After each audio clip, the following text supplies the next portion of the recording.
जय हिंद साथियों, स्वागत है आपका अपने चैनल MW गुरुकुल में। साथियों, आशा करता हूं आप सभी लोग बेहतरीन होंगे और आप सभी की पढ़ाई बिंदास चली होगी। साथियों, आपके सामने मैं आज प्रैक्टिस सेट नंबर 8 के माध्यम से 10 क्वेश्चन का प्रैक्टिस सेट लेकर आया हूं। तो सभी साथी क्लास में जल्दी से जुड़ जाएंगे और सभी दोस्त क्लास को हर जगह शेयर कर देंगे। और प्यारे साथी, जो भी दोस्त चैनल सब्सक्राइब नहीं किए सभी दोस्त जाएंगे, सबसे पहले चैनल सब्सक्राइब करेंगे और डेली क्लास को पूरा जरूर देखा करेंगे सभी साथी, क्योंकि मैं आपके सामने 10 क्वेश्चन एक बेहतरीन बेहतरीन क्वेश्चन कराता हूं। आपके एग्जाम में छपने वाले क्वेश्चन दोस्त मैं आपको कराने की अपनी तरफ से पूरी कोशिश करता हूं। तो आज की इस क्लास को सभी साथी बिंदास तरीके से करेंगे। प्रैक्टिस सेट नंबर 8 का 10 क्वेश्चन होने वाले हैं। मैं आप सभी लोग जानते हैं कि मैं 10 क्वेश्चन ही कराता हूं, क्योंकि पहले लिखता हूं फिर आपको समझाता हूं, थोड़ा मेहनत लगती है। यदि आप लोगों को मेरी मेहनत दिख रही हो तो सभी साथी क्लास को जितना ज़्यादा हो सके उतना ज़्यादा शेयर करेंगे सभी साथी, और सभी दोस्त वीडियो को लाइक करना ना भूलेंगे। तो चलेंगे दोस्त, आज की इस क्लास को करेंगे, देखेंगे। आपके सामने क्वेश्चन नंबर 1 और प्रैक्टिस सेट नंबर 8 है। देखेंगे सभी साथी, 5 और 15 का तृतीय अनुपात क्या है? 5 और 15 का तृतीय अनुपात क्या है? जो 5 और 18 के चतुर्थ अनुपात के बराबर है। ठीक है, देखो, 5 और 15 का तृतीय अनुपात क्या है? आपको ये पूछा गया है कि इसका तृतीय अनुपात क्या है, और इसका तृतीय अनुपात जो भी होगा ना साथी, वो किसके बराबर होगा? 2, 5 और 18 के चतुर्थ अनुपाती के बराबर होगा, जो उसका तृतीय अनुपात होगा। तो आपको उससे मतलब नहीं है, आपको मतलब है 2, 5 और 18 का चतुर्थ अनुपाती। तो चतुर्थ अनुपाती कैसे निकालते हैं? लास्ट वाली दोनों संख्याओं का गुणा करा देते हैं और पहली वाली से भाग कर देते हैं। 2 नाम 18 आ जाएगा और 9 पना 45। तो उसका तृतीय अनुपात कितना होगा दोस्त? आप कहेंगे 45 हो जाएगा। तो ऑप्शन नंबर ए राइट हो जाएगा। ठीक है, क्वेश्चन नंबर 1 का ऑप्शन नंबर ए राइट हो जाएगा। सभी साथी क्लास को शेयर जरूर करते चलेंगे। ठीक है, अब सभी साथी अगला क्वेश्चन करेंगे। अगला क्वेश्चन दोस्त, अगला क्वेश्चन आपके सामने क्वेश्चन नंबर 2 देखेंगे। मिक्सचर एंड एलिगेशन का प्यारा सा क्वेश्चन है।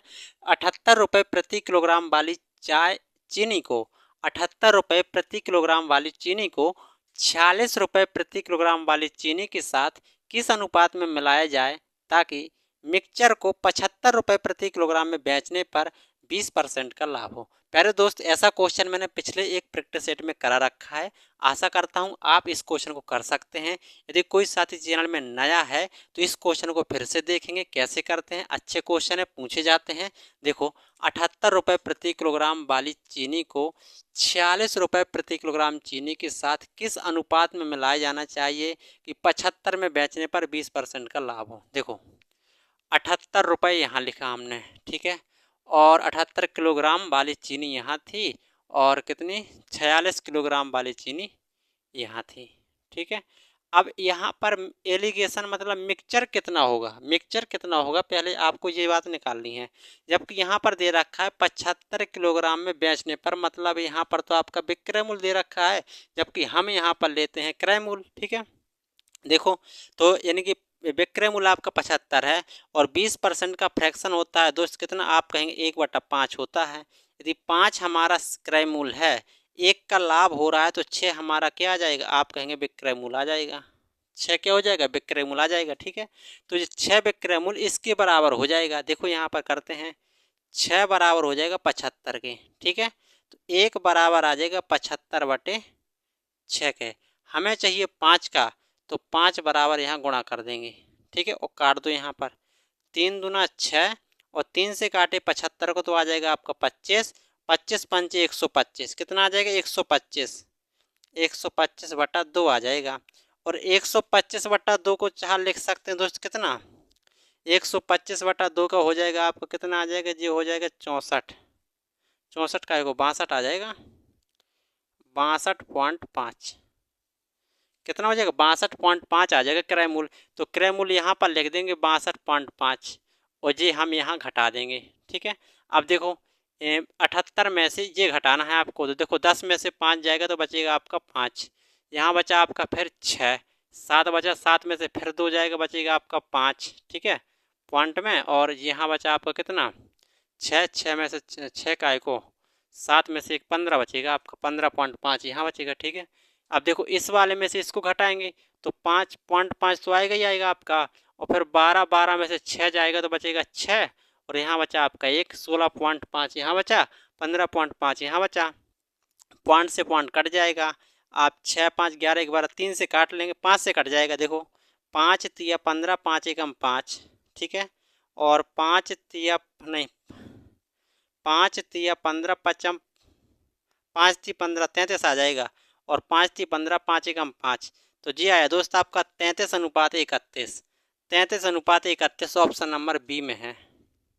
ठीक दोस्त, बढ़िया क्वेश्चन, तो थोड़ी जगह कम है इसलिए थोड़ा सा मैंने यहाँ आपको समझ में नहीं आ रहा है तो मैं फिर से यहाँ पर समझाता हूँ। देखो 20% का मतलब होता है 1/5, ठीक है। 5 हमारा क्रय मूल्य था, कॉस्ट प्राइस, लाभ 1 का हुआ तो 6 आपका विक्रय मूल्य आ जाएगा। ये विक्रय मूल्य इस विक्रय मूल्य के बराबर हो जाएगा। 6 = 75 के 1 = 75/6, हमें चाहिए 5 की वैल्यू, तो 5 का हमने गुणा करा दिया। 3 से काटा 6 को 2 बार में, 75 को काटा 25 बार में, 25 पंचे हो जाएगा 125, 125/2, और 125 में 2 से भाग दिया तो आया 62.5, और ये आपका क्रय मूल्य निकला है, तो ये वाला क्रय मूल्य यहाँ रख दिया, और बाकी जिससे घटा तो हमने घटा दिया, और रेशियो आपके सामने आया 33.31। थोड़ा सावधानी से करेंगे दोस्त, जल्दबाजी में आप गलत मत कर देना। जैसे यहाँ पर थोड़ा सा घटाने में दिक्कत हो रही थी तो हमने थोड़ा सावधानी बरती, वरना आपका क्वेश्चन गलत हो जाता है, ऐसी आपको सावधानी बरतनी पड़ेगी, ठीक है। तो क्वेश्चन नंबर 2 को ऑप्शन नंबर बी सही जवाब हो जाएगा। ठीक, अब सभी साथी अगला क्वेश्चन करेंगे। अगला क्वेश्चन दोस्त क्वेश्चन नंबर है 3, देखेंगे सभी साथी। क्वेश्चन नंबर 3 है, 4 व्यक्तियों का औसत वजन 14 किलोग्राम बढ़ जाता है जब 55 किलोग्राम वजन वाले व्यक्ति के स्थान पर एक दूसरा व्यक्ति आ जाता है। यानी कि एक जाता है और दूसरा आ जाता है, तो क्या होता है, 14 किलोग्राम वजन बढ़ जाता है। तो आपसे पूछा जा रहा कि जो नया व्यक्ति आया है उसका वजन कितने किलोग्राम है, 111, 85, 56 या 98। देखो 4 व्यक्ति थे, उनका 14 किलोग्राम वजन बढ़ गया, लेकिन आपको ये जानकारी नहीं है कि जब 4 व्यक्ति थे तो उनका वजन कितना था, आपको ये नहीं पता। तो हम मान लेंगे 4 व्यक्तियों का जो वजन था दोस्त वो कितना था, n था, और उनका दोनों का गुणा कराया तो योग बन जाएगा 4n। क्या बन जाएगा, 4 व्यक्ति थे, उनका औसत वजन n था, उनका गुणा कराया तो योग बन गया 4n। ठीक है, अब देखो यदि 4 व्यक्तियों का योग हो जाएगा 4n, औसत हो जाएगा 4n, और 14 किलोग्राम वजन बढ़ जाता है जब 55 किलोग्राम वाले वजन वाले व्यक्ति के स्थान पर दूसरा आ जाता है। दूसरा व्यक्ति आ गया लेकिन एक चला गया, कितने किलोग्राम वाला चला गया, 55 किलोग्राम वाला चला गया, 55 किलोग्राम वाला चला गया। तो अभी भी दोस्त व्यक्ति कितने, 4 ही हैं, कितने, 4 ही हैं, और चारों व्यक्तियों का औसत शुरुआत में n था, लेकिन 14 किलोग्राम बढ़ गया है अब, तो 14 यहाँ बढ़ा देंगे और आपको सॉल्व कर लेना है। देखो 4n + p - 55 बराबर, जी हाँ भी हो जाएगा आपका 4n + 14 चौको 56, 14 चौको 56, 4n से 4n कट जाएगा, p 55 वाला इस तरफ आ जाएगा और इसमें 56 जुड़ जाएगा, 6 5 11, 5 5 10 11। जो नया व्यक्ति शामिल हुआ है p, उसका वजन कितने किलोग्राम है दोस्त, आप कहेंगे 111 किलोग्राम। तो ऑप्शन नंबर ए सही हो जाएगा। मैं दोस्त अपनी तरफ से पूरा बताने की कोशिश करता हूं ताकि आपको कोई दिक्कत नहीं आए। मैं यहाँ पर ऐसा कोई क्वेश्चन नहीं है कि जो मैं डायरेक्ट करूं, क्योंकि आप लोग दोस्त सीखना चाहते हैं और मैं आपको सिखाना चाहता हूं, तो बिल्कुल बेसिक से और अच्छा कॉन्सेप्ट भी आपको बताकर चलता हूं, तो आप धीरे धीरे अपनी मैथ को इम्प्रूव कर ले जाएंगे, भरोसा रखिए दोस्त। ठीक है, तो क्वेश्चन नंबर 3 का ऑप्शन नंबर ए सही हो जाएगा। अब दोस्त अगला करेंगे सभी साथी।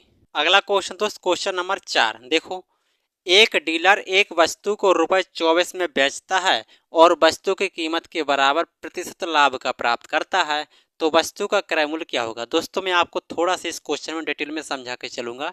जो इस तरह का क्वेश्चन होता है 2 प्रकार से बनता है। कभी कभी यहाँ क्वेश्चन यही रहेगा, कभी कभी यहाँ पर जहाँ लाभ लिखा है वहाँ हानि लिख देगा, और कभी कभी लाभ लिख देगा। क्वेश्चन आपका ही रहेगा, कभी कभी लाभ लिख देगा, कभी कभी हानि लिख देगा। ठीक है, और देखो जब लाभ की बात करें, जब क्या किसकी बात करें, लाभ की बात करें, लाभ की बात करें तो क्रय मूल्य उस केस में क्या होगा दोस्त, ध्यान देना, 10 गुणा यहाँ पर आ जाएगा आपका कितना, 25 प्लस SP मतलब सेलिंग प्राइस माइनस का 50। कब, जब आपका लाभ हो, जब आपका लाभ हो तो ये वाला लगाना है, और जब आपकी हानि हो, ठीक है, ये है आपका लाभ के लिए, यानी कि ये प्रॉफिट के लिए है, और ये आपका लॉस के लिए है, ठीक है, लॉस के लिए। फॉर्मूला यही है, थोड़ा सा अंतर रहे मिलेगा आपको, 25 माइनस SP और माइनस 50। ध्यान दो, केवल अंडर रूट के अंदर 25 माइनस SP है, अंडर रूट के अंदर 25 प्लस SP है, माइनस का 50 बाहर है। ध्यान देना इतनी बात, ठीक है। जब आपका लाभ का है तो ये वाला लगा देना है, तो आपका क्रय मूल्य निकल के आ जाएगा। जब आपकी लाभ के स्थान पर हानि बोले तो ये वाला लगा देना है, तो वहाँ पे निकल के आ जाएगा। लेकिन हानि वाले में जो भी मान निकलेगा और उसके दो मान निकलेंगे, और उन दोनों मानों का योग 100 होगा। जैसे मान के चलो हमारा क्रय मूल्य, इसको सॉल्व किया तो हमारा 70 निकला, तो एक 70 होगा तो दूसरा क्या होगा, 30 होगा, तो 70 प्लस 30 100। ठीक है, ध्यान देना इतनी बात, ठीक है, जब क्रय मूल्य की बात कर रहे हैं हम। लेकिन आपसे यहाँ पर पूछा है लाभ परसेंट के लिए, तो हम ये वाला लगाएंगे। देखो हमें चाहिए CP, ठीक है, 10, ठीक है, 25, विक्रय मूल्य कितना है, कितने पर बेच रहा, 24 रुपये में बेच रहा, तो यहाँ पर 24 आ जाएगा और माइनस का 50 आ जाएगा, ठीक है, 10। अब देखो 25 और 24 हो जाएगा 49, माइनस 50, यहाँ से निकलेगा 7 माइनस 50, ये हो जाएगा आपका 70 माइनस 50, तो ये बचा आपका 20। तो वस्तु का क्रय मूल्य दोस्त कितना, 20 रुपये, ऑप्शन नंबर डी। यदि लॉस होता, तो जैसे मान के चलो लॉस हो रहा आपका 20 आया, तो अगला क्या होगा, 80, उन दोनों को जोड़ के हमारा 100 बनेगा, तो 20 भी होगा और 80 भी होगा, दोनों हमारे ऑप्शन सही होंगे उस केस में, ठीक है, दोनों एक साथ लिखे जाएंगे वो 20 और 80। लेकिन आपसे यहाँ पर लाभ की बात हो रही है, तो लाभ में तो ध्यान देना, फॉर्मूला आपको याद रखना है, इसके करने के तरीके होते हैं, लेकिन उसमें क्यों उलझ रहा है जब आपके सामने आसान फॉर्मूला है। एक दो बार याद करेंगे आपको याद हो जाएगा, ठीक है। तो क्वेश्चन नंबर 4 का ऑप्शन नंबर डी सही जवाब हो जाएगा। इस क्वेश्चन को आपको ऐसे ही करना है, ठीक है। अब सभी साथी अगला करेंगे। अगला क्वेश्चन दोस्त क्वेश्चन नंबर 5 देखेंगे सभी दोस्त। क्वेश्चन नंबर 5 है, ₹50,000 के बिजली बिल के लिए ₹50,000 के बिजली बिल के लिए 30% की छूट और 26% और 5% की दो छूटों के बीच का अंतर क्या होगा। यानी कि एक छूट अलग है और दो अलग छूट हैं, उन दोनों की छूट का अंतर पूछा जा रहा है कि आखिर छूट कितनी है। यही तो कह रहा कि छूट का अंतर बताओ। देखो एक तो आपको दे रखा है 30%, 30 है, हाँ 30%, तो ये वाला तो आपका अलग है, ये डिस्काउंट आपका अलग है। लेकिन अगली दो छूट दे रखी है 26% और 5%, तो इन दोनों छूट का एकल छूट निकालेंगे पहले। दोनों छूट का एकल छूट निकालो, कितना आ जाएगा, 26। देखो 26 प्लस 5 माइनस 26 गुणा 5 बटे 100, आपका एकल छूट निकल के आ जाएगा। 26 और 5 हो जाएगा 31, माइनस कितना हो जाएगा, 6 पंचे 30 और 5 छक्का 30, 3 हासिल, 5 दूना 10, 3 13, 130 बटे 100 इतना आ जाएगा। और ये आपका पॉइंट हटेगा तो यहाँ पॉइंट आ जाएगा, ठीक है। तो हम कहेंगे देखो आपको इसको फाइनल अंतर बताना है। देखो 30% में से यदि ये वाला हम घटा देंगे, पूरा घटा देंगे, 31 माइनस 1.13 को घटाना है। बात को समझना दोस्त, यदि वैसे करेंगे तो टाइम लगेगा, थोड़ा आसान समझते हैं। यहाँ पर देखो 30 माइनस, क्या 31 को लिख सकता हूँ मैं, क्या 30 प्लस 1, देखो 30 प्लस 1 माइनस 1.3 लिख सकते या नहीं लिख सकते, आप ये बताइए पहले। क्या हम देखो 26 और 5 31 हो गया, ठीक है। अब एक हमें 30 से घटाना है, इनका अंतर करना है, तो हमने इस 31 को 30 प्लस 1 31 हो जाएगा, माइनस 31 हो जाएगा, ठीक है। अब देखो तो 30 माइनस 30 अंदर गुणा कराया, माइनस 1 और प्लस का 1.3 अंतर हो गया। ये सारे के सारे परसेंट में आएंगे, सारे के सारे परसेंट में, ध्यान देना। देखो ये वाला 30 से ये वाला 30 कट जाएगा। अब देखो 1.3 में से 1 घट जाएगा तो 0.3 बचेगा। 1.3 में से 1 घटाना है तो क्या बचेगा, 0.3 बच जाएगा। 0.3 वो भी कैसा, परसेंट में बचेगा। तो मात्र आपका 26% प्लस 5% इन दोनों की एकल छूट और 30% की कुल छूट के दोनों का अंतर कितना आया? 0.3%। और 0.3% का आपको निकालना है 5,000 का। देखो अब 50,000 का निकालना है आपको इतना, देखो 0.3, ठीक है। और परसेंट है, परसेंट हटेगा नीचे 2 जीरो आएंगे और ये पॉइंट हटेगा तो नीचे 1 जीरो और आ जाएगा। देखो 3 जीरो से आपके 3 जीरो कट जाएंगे और 50 और 3 का गुणा हो जाएगा तो 50 तिया हो जाएगा 150। तो फाइनली छूट कितनी मिली दोस्त? आप कहेंगे बी, ऑप्शन नंबर बी, 150। दोस्तों ध्यान देना, ऐसा हमने इसलिए किया क्योंकि क्या करते हैं आप, देखो 31 में इतना घटा देते हैं, जो बचता वो आता, फिर 30 से घटाते हैं, फिर 30 से घटाते थे। तो थोड़ा सा मैंने समझाने के लिए यहाँ पर थोड़ा सा समझाया, यदि आप करेंगे तो इसको मात्र 10 सेकंड में कर लेंगे। तो इसलिए मैंने इसको 31 को 30 कितना 30 + 1 लिखा, क्योंकि 30 से 30 कट जाएगा, बाकी जो बचे उनको घटा दो और जो बचेगा उतना परसेंट बचेगा। और परसेंट कितने का? 5,000 का, फिर उतना परसेंट निकाल देना है, आपका जो आएगा वो आपका जवाब आ जाएगा। ठीक है, अब अगला करेंगे सभी साथी। अगला क्वेश्चन दोस्त, क्वेश्चन नंबर 6 सभी दोस्त करेंगे और सभी साथी क्लास को शेयर जरूर करते चलेंगे। जैसे जैसे दोस्त जुड़ते चलेंगे और क्लास आपको शेयर करते चलना है, ठीक है। और सभी दोस्त वीडियो को लाइक करना ना भूलेंगे और सभी साथी वीडियो को शेयर जरूर करना है आपको। और जो भी दोस्त चैनल सब्सक्राइब नहीं किया प्यारे साथी, सबसे पहले जा करके सभी साथी चैनल सब्सक्राइब करेंगे, ठीक है। और देखेंगे आपके सामने क्वेश्चन नंबर 6 है, एक निश्चित राशि पर 8% की वार्षिक दर से 2 वर्ष और 4 वर्ष के साधारण ब्याज का जो अंतर है दोस्त वो 400 है।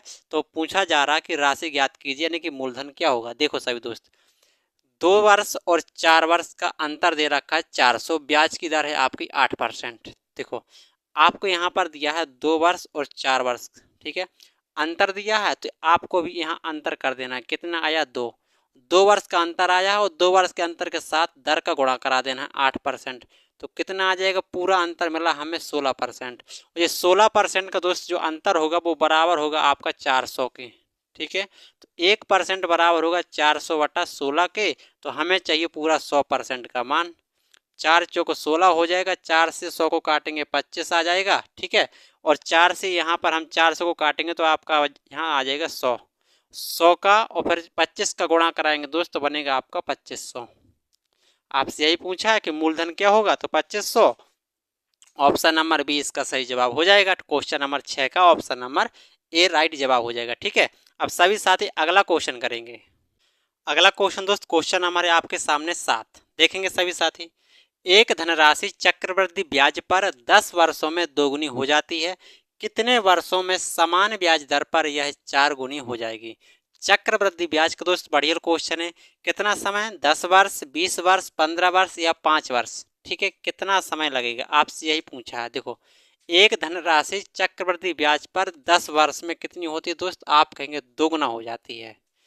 और कितने वर्षों में, यानी आपसे समय पूछा जा रहा, ब्याज दर समान है, 4 गुनी हो जाती है। अब तो बात ध्यान से समझेंगे सभी साथी। यहाँ पर यदि हमारा मूलधन 1 था, हमारा मूलधन 1 था, कितना गुना हो गया? 2 गुना हो गया है, 2 गुना हो गया। कितने वर्ष में हुआ? 10 वर्ष में हुआ है, ठीक है। आगे क्या कह रहा? कितने वर्ष में समान ब्याज दर पर 4 गुना आ जाएगा?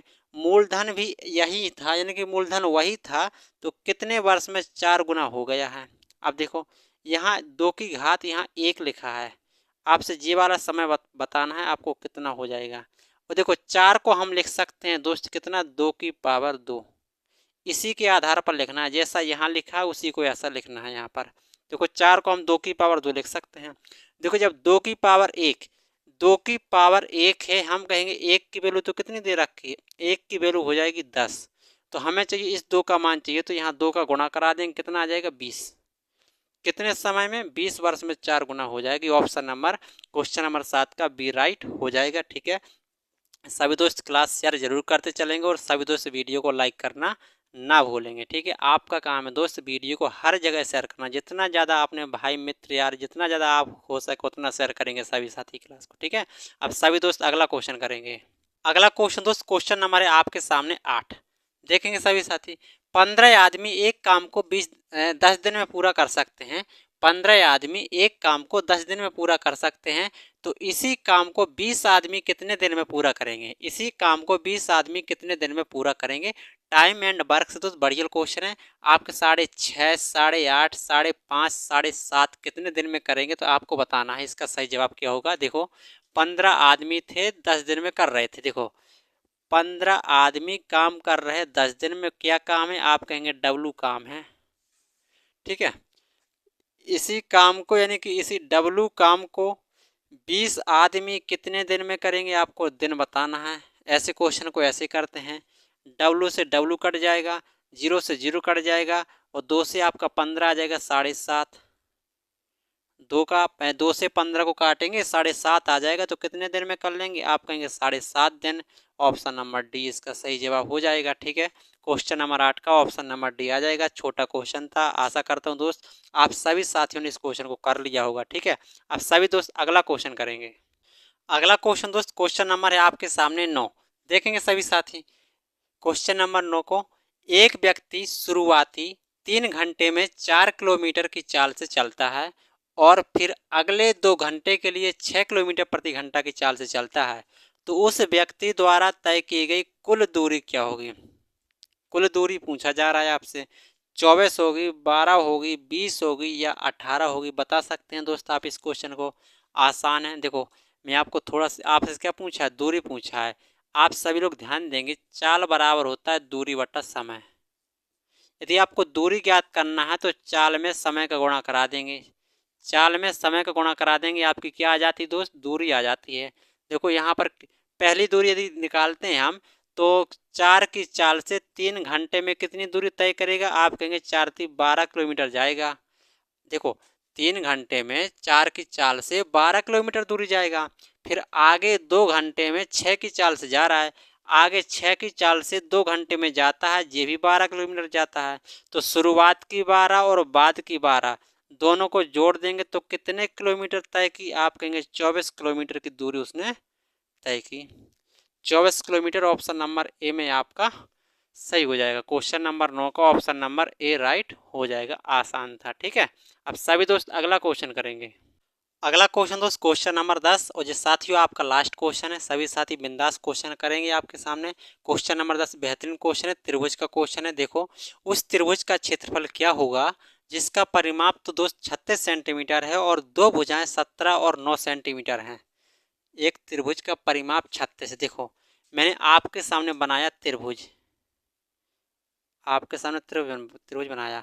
त्रिभुज का परिमाप क्या होता है दोस्त, आप कहेंगे त्रिभुज की 3 भुजाएं होती हैं और तीनों भुजाओं का योगफल ही आपका परिमाप कहलाता है। यदि 3 भुजाओं में से मान के चलते हैं हम, एक 17 है एक 9 है, एक 17 है एक 9 है और सभी का योग दे रखा है 36, तो क्या करेंगे हम तीसरी भुजा कैसे निकालेंगे, इन दोनों भुजाओं को जोड़ करके हम 36 में से घटा देंगे तो 17 और 9 हो जाएगा 26 और 26 घटा देंगे दोस्त तो बचेगा आपका 10। तो तीसरी भुजा कितनी हो जाएगी, 10 हो जाएगी। देखो देखो 17 17 9 हो जाएगा आपका 26 और 36 में से 26 घटा देंगे तीसरी भुजा आ जाएगी 10। अब आप भुजा देख के बता सकते हैं कि त्रिभुज कौन सा है। विषम बाहु त्रिभुज है। समबाहु त्रिभुज में भुजा समान होती हैं, समद्विबाहु त्रिभुज में दो भुजाएं समान होती हैं और राइट एंगल ट्रायंगल में आपका ट्रिपलेट बनता होता है। तो यहाँ पर कुछ नहीं बनता, सारी की सारी भुजाएं अलग अलग हैं। तो यहाँ पर दोस्त हम विषम बाहु त्रिभुज का क्षेत्रफल लगाएंगे। देखो विषम बाहु त्रिभुज का जो क्षेत्रफल होता है साथ ही देखो मैं आपके सामने लिखता हूँ, वो होता है आपका एस, एस माइनस ए, एस माइनस बी और एस माइनस का सी होता है। अब एस कैसे निकलेगा, एस निकलेगा सभी भुजाओं का योग का आधा यानी कि सेमी पेरीमीटर। तो सभी भुजाओं का योग तो कितना है दोस्त, आप कहेंगे 36 है, 36 है तो उसका परिमाप का आधा कर दो कितना आ जाएगा 18। तो एस का मान दोस्त कितना आया आपका 18 आया, तो यहाँ रख देंगे इसमें एस का मान 18। अब देखो एस का मान 18 है और 18 में से कोई एक भुजा घटाओ, जे वाली भुजा घटाते हैं 18 में से 17 घटेगा तो बचेगा आपका 1। ठीक है, इसमें देखते भी यदि 18 में से 10 को घटाते हैं तो बचेगा आपका कितना 8। यदि 18 में से 9 को घटाते हैं तो बचेगा आपका 9। ठीक है, इसको सॉल्व करो आगे। 18 को लिख सकते हैं दोस्तों 9 गुणा 2, 8 गुणा 9। ठीक है, अब देखो 2 9 का वर्गमूल लेकर के एक बाहर आ जाएगा 9 और 8 दूना 16, 16 का वर्गमूल आ जाएगा बाहर 4 और 4 नाम हो जाएगा 36। तो इस पूरे त्रिभुज का क्षेत्रफल होगा दोस्त आपका 36 वर्ग सेंटीमीटर। तो ऑप्शन नंबर आपका ए राइट हो जाएगा। ठीक है, बढ़िया क्वेश्चन था।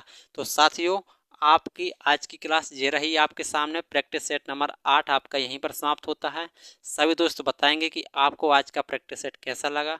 दोस्तों उम्मीद करता हूँ आपको बेहतरीन लगा होगा और सभी साथी क्लास को हर जगह शेयर जरूर करते चलेंगे। जितना ज़्यादा आप सभी लोग क्लास को शेयर करेंगे उतना ही ज़्यादा मुझे मोटिवेशन मिलेगा और मैं आपके सामने पूरी मेहनत के साथ पढ़ाने वाला हूँ। ठीक है, तो साथियों आज की इस क्लास को हम यहीं पर समाप्त करेंगे। फिर मिलेंगे अगले प्रैक्टिस सेट में और बेहतरीन क्वेश्चनों के साथ मिलेंगे। तो साथियों आज के लिए फिर इतना ही। धन्यवाद सभी दोस्तों को।